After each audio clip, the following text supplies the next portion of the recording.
Education train. हुशार कासव.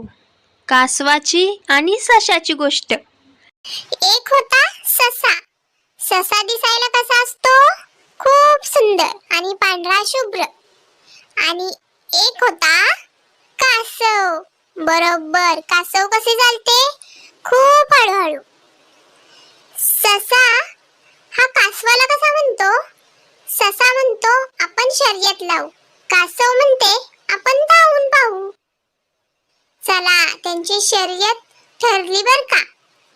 ससा हा खूप जोराजोराने पुढे पुढे पळू लागतो आणि कासव त्याला पाहते, पण त्याची आपली मंद गती. तो हळू हळू हळू सशाच्या पाठलाग करत असतो. आणि सशाची गंमत होते. त्याला खूप भूक लागते आणि त्याला गाजराचे रान दिसते. आणि त्याची गंमत माहिती आहे ना तुम्हाला?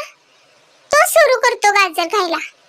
आणि त्याला गाजर खाल्ल्यामुळे खूप झोप येते आणि तो झाडाखाली विश्रांती घेतो.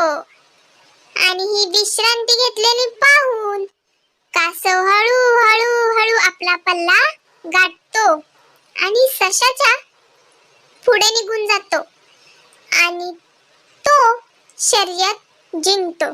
हे पाहून कासव टुनू टुनू उड्या मारू लागतो. कासवाने शर्यत जिंकली हे पाहून सशाला खूप राग येतो आणि तो टुनू टुनू उड्या मारू लागतो. तो खूप वैतागतो. पण कासव किती मंद गतीने चालत होते आपण बघितले, तरीही कासवाने शर्यत जिंकली.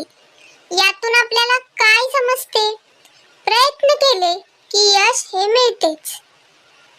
कळले ना तुम्हा सर्व मुलांना?